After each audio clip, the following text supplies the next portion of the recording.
Hace mucho tiempo vi que mucha gente iba al país que no existe, aunque realmente sí que existe, pero eso lo veremos en el próximo vídeo. Así que estuve buscando cómo podría ir allí, pero hay muy poca información. Y como soy una persona muy curiosa, decidí embarcarme en la aventura. Así que me fui a Moldavia y de ahí a Transnistria, o conocido oficialmente y por los locales como Pridnestrovie. Lo primero que había que hacer era llegar a la capital de Moldavia, Chisinau, que desde el aeropuerto estaba más o menos a 40 minutos. Para ello cogí el bus número 30 que pasa cada media hora. El billete me costó 6 leus moldavos, que al cambio son unos 30 céntimos. Y se tiene que pagar en metálico, ya que no aceptan tarjeta. Así que yo recomiendo sacar bastante dinero en metálico. Además, tenéis que tener en cuenta que en Pridnestrovie tienen un sistema bancario local, separado del resto del mundo. Eso significa que no puedes ni sacar dinero ni usar la tarjeta. Y para conseguir la moneda local, el rublo transnistrio, podéis usar tanto euros, leus como cualquier moneda reconocida internacionalmente. Al llegar a la ciudad, me fui directamente a la estación central de buses de Chisinau para preguntar si había algún bus a Pridnestrovie. Estamos en Chisinau y vamos a dirigirnos a Transnistria y vamos a ver qué tal es el sistema, a ver cómo hay que hacerlo, cuánto cuesta y todo eso, lo vais a ir viendo. Os dejo la interacción que tuvimos con la recepcionista, ya que fue un poco complicado comunicarse, ya que no hablan nada de inglés. Y aunque el idioma oficial sea el rumano, mucha gente habla ruso.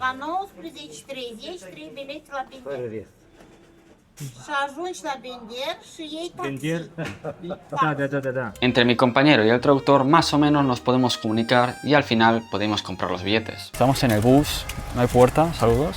Nos ha costado 48 leus por persona y es un poco lío. Tenemos que ir a Bender para luego pillar un taxi hasta Tiraspol. El ticket, y no hablan nada de inglés ni de nada. Ya no quedaban buses hacia la capital, Tiraspol, así que tuvimos que desviarnos hasta Bender, la ciudad justo antes de la capital. Y una vez ahí habría que pillar un taxi para por fin llegar a Tiraspol. Los buses son furgonetas modificadas y son bastante pequeñas. Tened en cuenta que se vende el asiento, así que si está lleno tenéis que esperaros al siguiente bus. Mi recomendación es no ir tan tarde como nos pasó a nosotros. Al llegar a la frontera de Pridnestrovie nos bajamos del bus, di el pasaporte y la militar me preguntó el hotel y el día de salida. Y como visado me dieron un papel como este.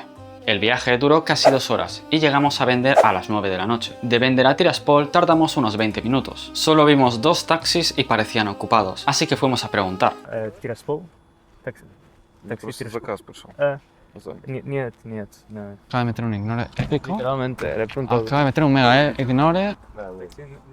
Нет. Здесь. А он сейчас подъедет. Подождете? Здесь?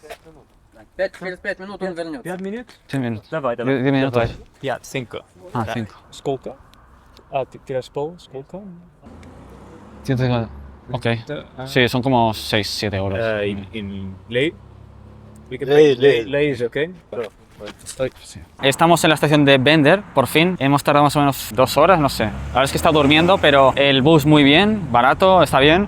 El único problema ha sido básicamente el tema de los baches. O sea, la carretera está fatal y ahora son 10 minutos en taxi hasta Tiraspol y ya podemos ahí comer tranquilamente. Y hemos conseguido llegar a un país que sí existe. Durante el viaje de Pridnestrovie me enteré que la gente local utiliza una aplicación para usar el taxi, que se llama Taxi 1517, que para que lo sepáis está en ruso. Y por mi experiencia, intentar parar un taxi en la calle no sirve de nada, porque no van a parar. Así que al final conseguimos que un taxista nos hiciera el favor de llevarnos a Tiraspol por 170 rublos, que son unos 9 euros. No llevaba taxímetro y obviamente nos cobró de más, ya que otro día hice el mismo recorrido con la aplicación y con taxímetro y no llegó a costar ni 80 rublos. Ya hemos pillado el taxi, nos va a costar unos 170 leus de Bender a Tiraspol, al hotel exactamente. Así que nada, nos vemos ya cuando estemos en el hotel. Algo muy curioso es que aquí nadie usa el Google Maps. Aquí la gente usa OpenStreetMap, que es un mapa que puedes editar tú mismo. Está mucho mejor mapeado todo, ya que lo mapean los locales. Así que ¿quieres que tu ciudad esté mejor mapeada? Hazlo tú mismo. Por fin hemos llegado a Tiraspol y como veis llegar hasta aquí es bastante fácil. Es un país muy barato, la gente es muy amable, aunque la comunicación es un poco difícil si no hablas ruso. Y por último os recomiendo pillaros una SIM local con número de teléfono. En mi caso, para que lo sepáis, lo compré en las oficinas de IDC,